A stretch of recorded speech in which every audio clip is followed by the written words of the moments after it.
12절에 있는 말씀 우리 잠깐 보도록 하겠습니다.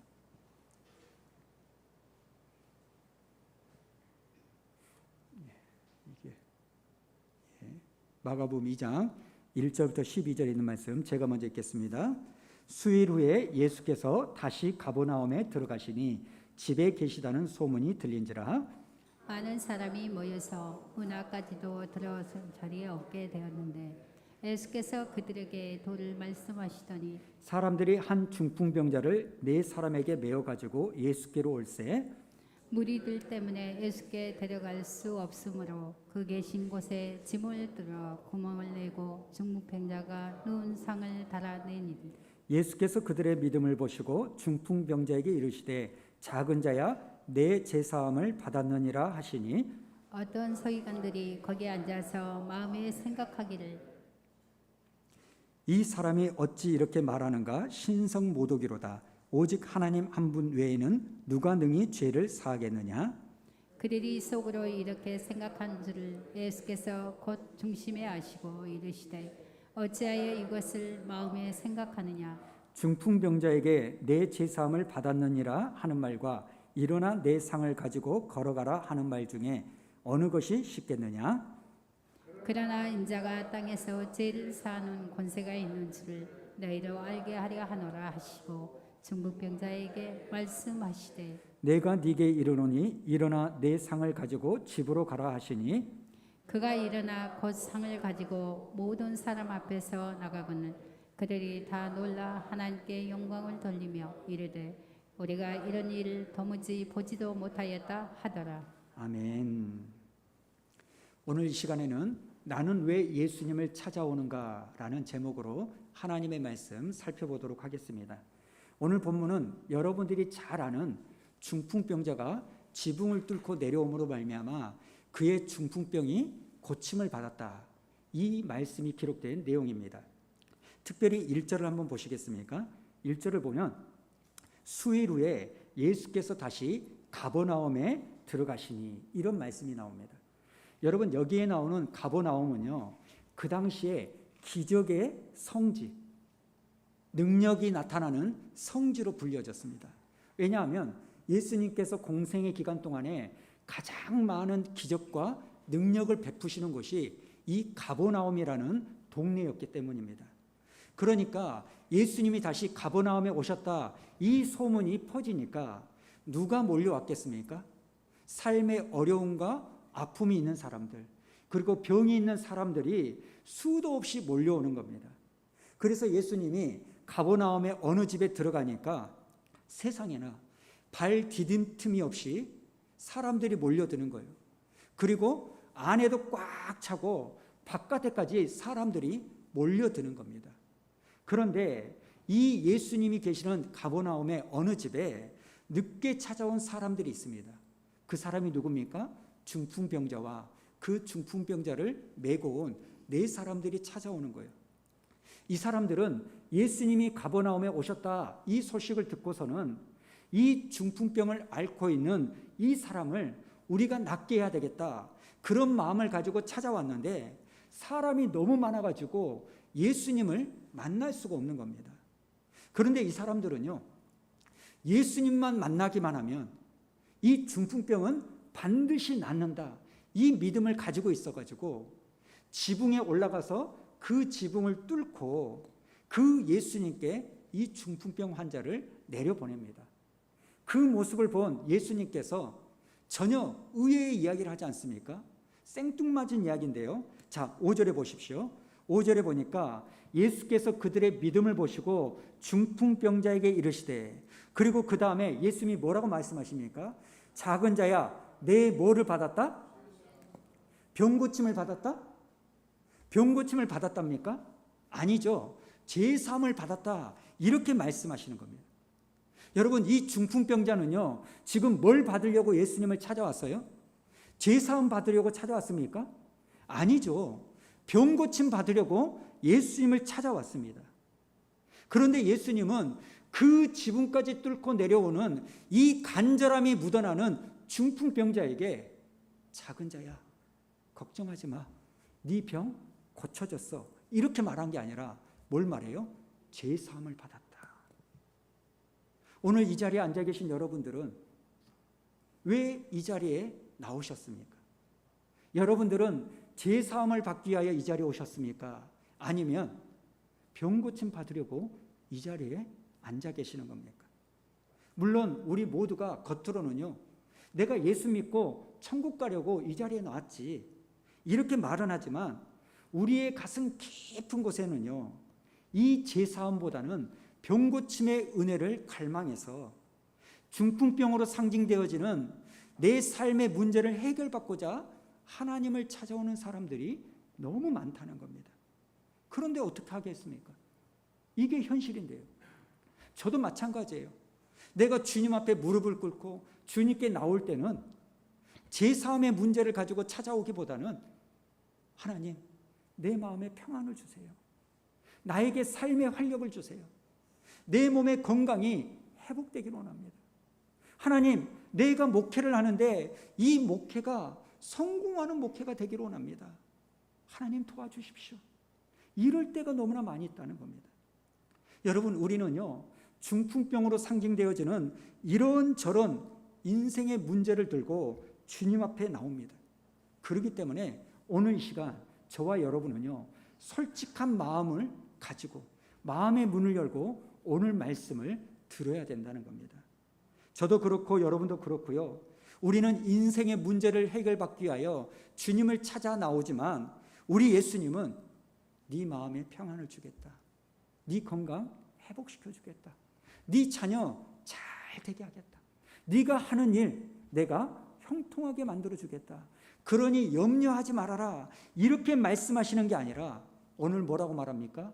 먼저 뭘 받아야 된다? 죄 사함을 받아야 된다. 우리가 잘 아는 마태복음 11장에 보면 이런 예수님의 말씀이 있죠.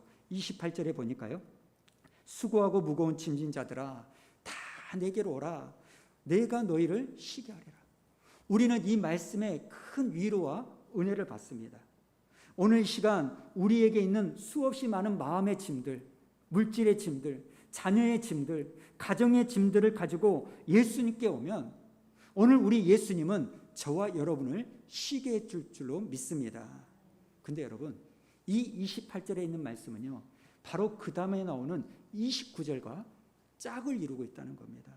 여러분, 29절을 한번 다 같이 읽어볼까요? 29절 시작. 나는 마음이 온유하고 겸손하니 나의 명예를 메고 내게 배우라.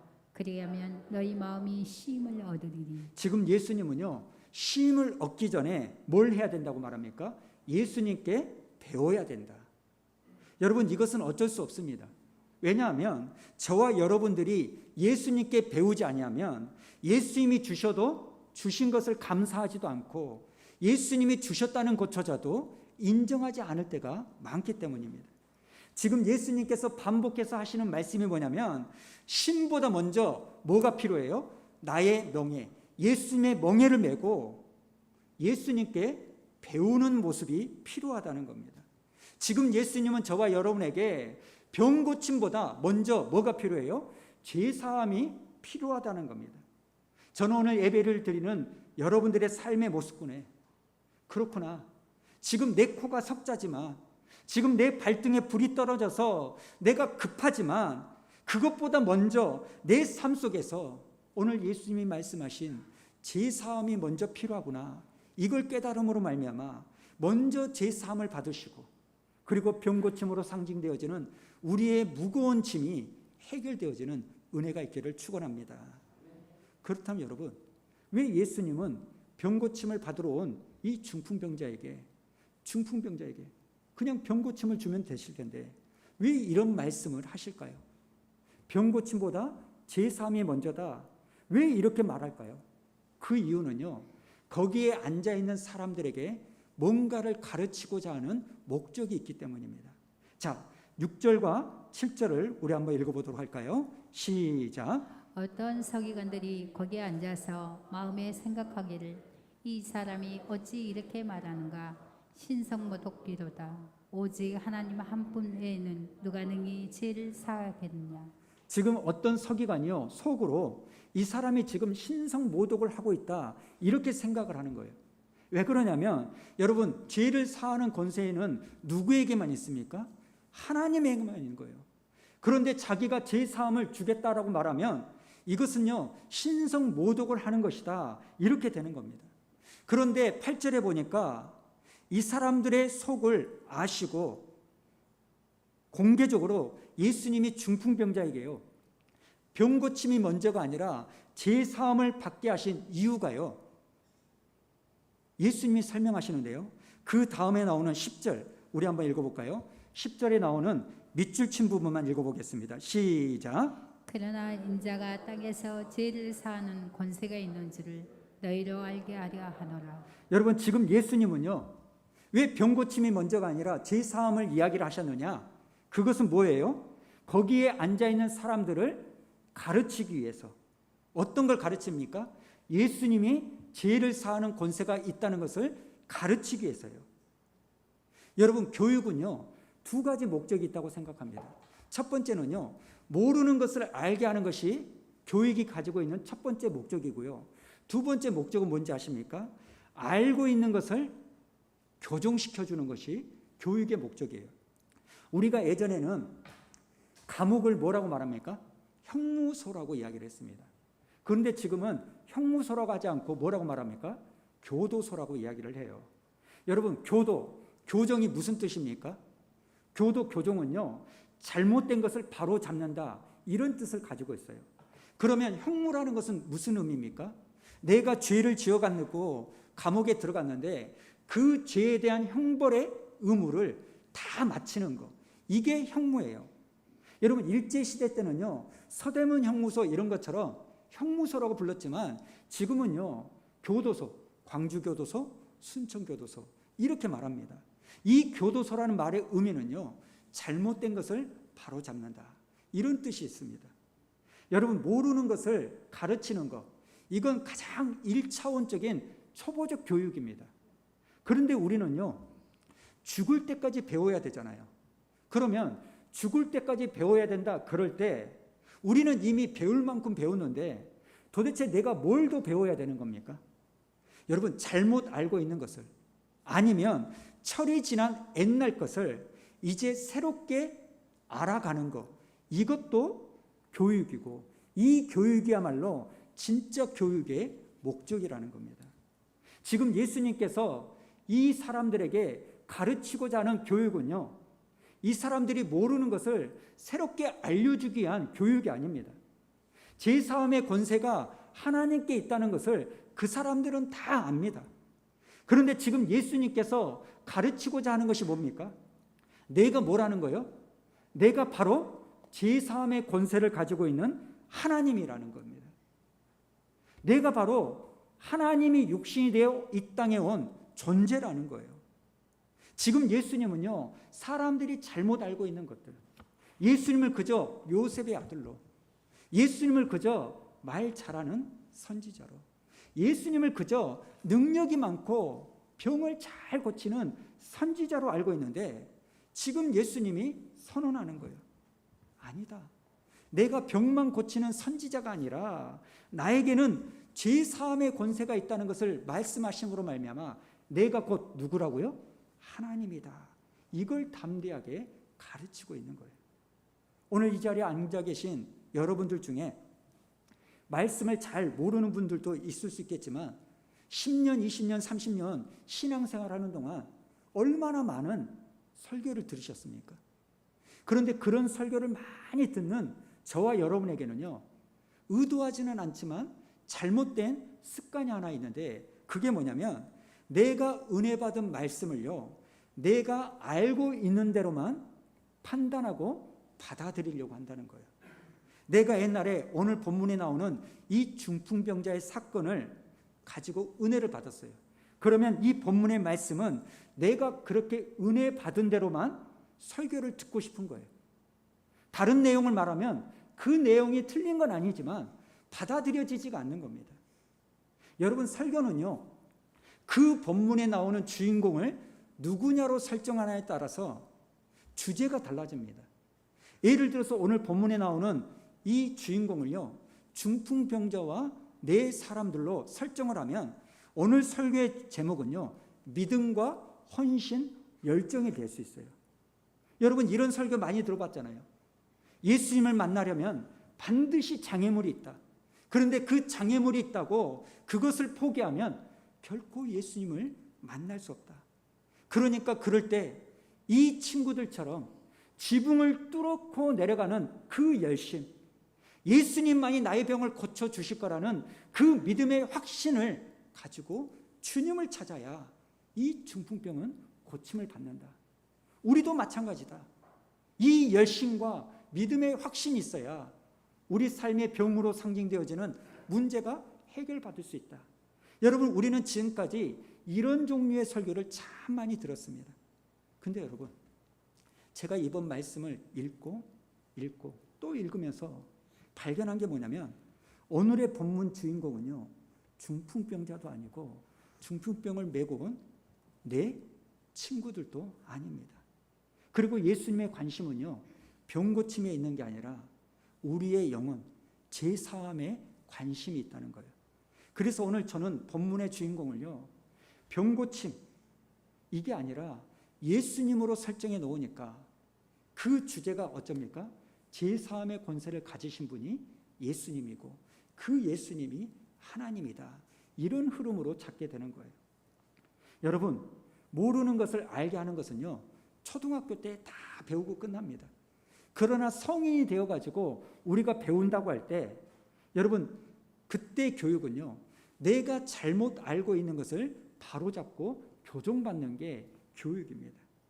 마찬가지로 오늘 이 자리에 앉아있는 저와 여러분들이 설교를 들을 때요, 이 설교는 여러분이 모르는 것을 설교하는 게 아닙니다. 이미 다 알고 있어요. 우리 예수님은 병 고침뿐만 아니라 죄사함의 권세가 있다는 것을 새롭게 자각하고 우리의 모습을 교정하는 그 자리인 줄로 믿습니다. 그렇다면 여러분 지금 예수님이 가르치고자 하는 이 죄사함은 뭘 의미할까요? 아니 목사님, 저는 죄가 없어요. 저는 거짓말도 하지 않고 사기도 안 치고요, 누구에게 해코지 한 적도 없습니다. 저는 죄를 짓지 않습니다. 이렇게 거기에 모인 사람들이 생각했을 수도 있어요. 또 거기에 모인 사람들이요, 예수님이 중풍병자에게 작은 자야 네가 죄사함을 받았다 이런 말을 듣고 순간 이런 생각을 했을 거예요. 아, 이 중풍병자는 죄가 있어서 병에 걸렸구나, 이런 생각을 했는지 모릅니다. 그러나 여러분 그런 생각은 옳은 생각이 아닙니다. 병은요 죄 때문에만 생기는 게 아닙니다.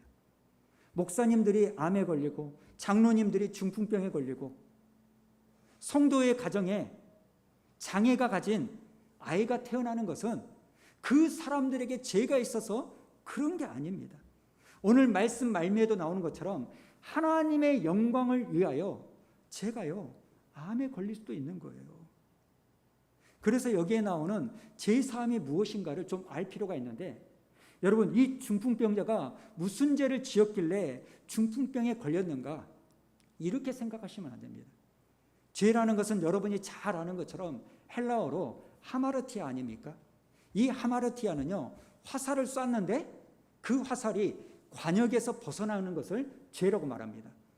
그러면 울타리에서 벗어난 거, 있어야 될 자리를 벗어난 거, 이게 죄예요.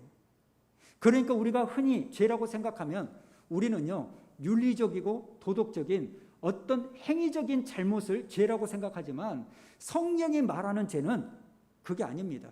소속의 문제예요. 있어야 될 그 자리를 벗어난 거, 선을 넘는 거, 궤도를 이탈하는 거, 이게 죄예요.